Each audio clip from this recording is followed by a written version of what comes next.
नमस्कार दोस्तों, हमारी आज की कहानी का नाम है ताने। बहू, ये क्या सब्जी बनाकर रख दी तूने?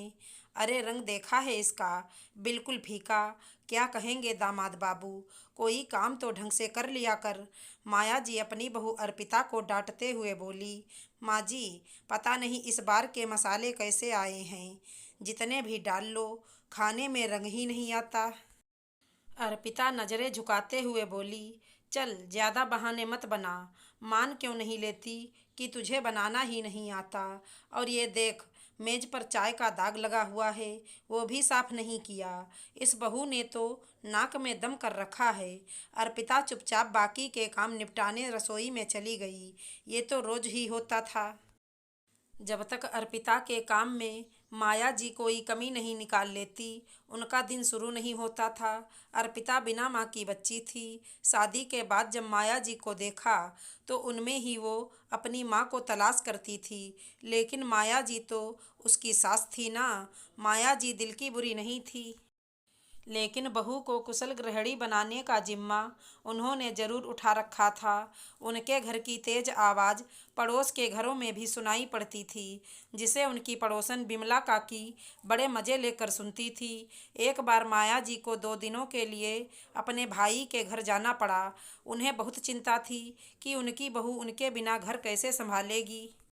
इसलिए अपनी पड़ोसन को बहू का थोड़ा ध्यान रखने के लिए कहकर वो चली गईं। माया जी की अनुपस्थिति में बिमला काकी खुद को अर्पिता की सास समझने लगी थी। उन्हीं की तरह वो भी अर्पिता के हर काम में नुक्स निकालती रहती थी। अर्पिता के लिए 2 दिन काटने बहुत मुश्किल हो गए थे। अगले दिन अर्पिता सारा काम निपटाकर दोपहर का खाना बना रही थी तो बिमला काकी आधम की, बहू तेरी सास ठीक कहती है, तुझे किसी काम का सुर नहीं है। अरे ये क्या सफाई की है तूने? आंगन में मक्खियाँ भिनभिना रही हैं। और ये पोछा देख, अभी तक नहीं सूखा। लगता है मायके से कुछ सीख कर नहीं आई। बिमला काकी चिल्ला रही थी कि तभी माया जी ने घर में प्रवेश किया। बिमला, तू मेरी बहू पर चिल्ला क्यों रही है? जीजी, तुम्हारी बहू सच में बड़ी निकम्मी है, एक काम ढंग से नहीं करती। बिमला काकी तुनकते हुए बोली। बस बिमला, चुप कर। खबरदार जो मेरी बहू को कुछ कहा। मैंने सिर्फ इसका ध्यान रखने के लिए कहा था, न कि इसकी सास बनने के लिए। मेरी बहू को मैं चाहे कुछ भी कहूँ, लेकिन कोई और मेरी बहू पर उंगली उठाए, ये मैं कभी बर्दाश्त नहीं करूँगी। अरे मेरी बहू तो हीरा है, हीरा। वो तो मैं बस इसलिए इसे टोकती रहती हूँ कि ये सारे काम अच्छे से सीख जाए। हूँ तो मैं सास, लेकिन साथ ही माँ भी हूँ। बेटियाँ तो फिर भी माँ को पलट कर जवाब दे देती हैं, लेकिन मेरी बहू मेरे ताने सुनने के बाद भी मुस्कुराते हुए मेरी सेवा करती है। तू जाकर अपना घर संभाल, अपनी बहू को मैं खुद संभाल लूँगी। बिमला काकी अपना सा मुँह लेकर चली गईं और अर्पिता अपनी सास से लिपट गई। माँ जी, आप कितनी अच्छी हैं। आपके बिना इस घर में मेरा बिल्कुल मन नहीं लगता। बस बस बहू, ज़्यादा मस्का मत लगा।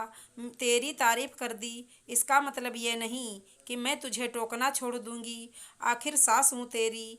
माया जी ने अर्पिता के गालों पर प्यार से चपत लगाते हुए कहा। लेकिन अर्पिता फिर भी माया जी के गले में बाहें डाले लटकी रही, जैसे कितने दिनों बाद वो अपनी माँ से मिली है। सच में सास बहू का रिश्ता खट्टा मीठा होता है, जिससे रिश्तों में स्वाद बढ़ता है, वरना जीवन भी बिना मसाले के खाने की तरह बेस्वाद हो जाता है।